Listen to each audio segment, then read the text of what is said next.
Sorry. All right. Good evening, President Proudfoot, Clerk Sandoval, Superintendent Summers, Cabinet, and guests. Thank you for letting me speak tonight. I want to start off with something positive. So, Dr. Summers, I want to thank you for your words at the last board meeting. There was obviously a lot of discussion after the last meeting in the community, and they had a lot to say. And quite a few people said things like, have these people never heard of Maslow before? And I got to be the person that says, well, actually, the superintendent brought that up. And I try not to be the well, actually guy all the time, but sometimes I really like it, so thank you for that. I also want to thank the PUSD cabinet for all their tremendous work that you do here in PUSD. I specifically want to single out Ms. Airy and Ms. Myers for their work.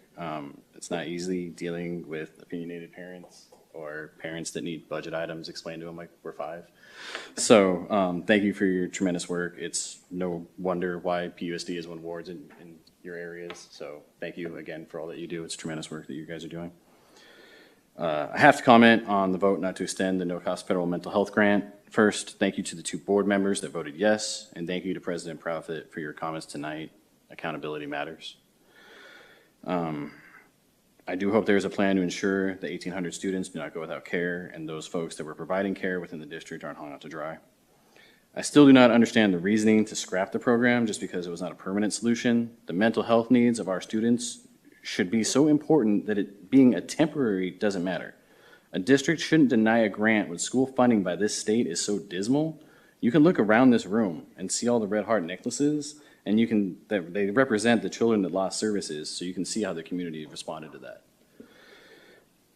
In regards to one board member's comments wanting to remove all social workers from the district, that's something I'm not going to let fly, and here's why.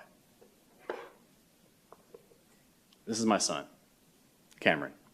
He graduated from PUSD, Peoria High School, class of 2021, and from the West Mech Academy, from the automotive program as a certified entry-level mechanic in 2021 as well. And he's a handsome fella too, isn't he? Clearly he takes after his mom.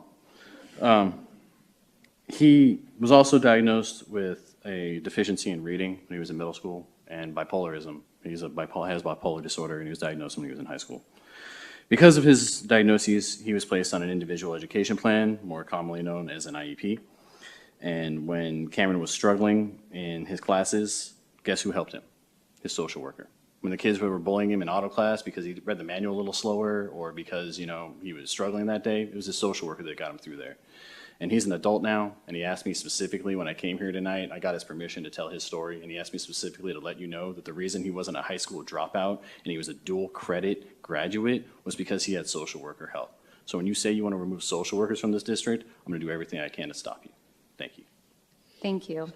Our next public comment is Janelle Bowles.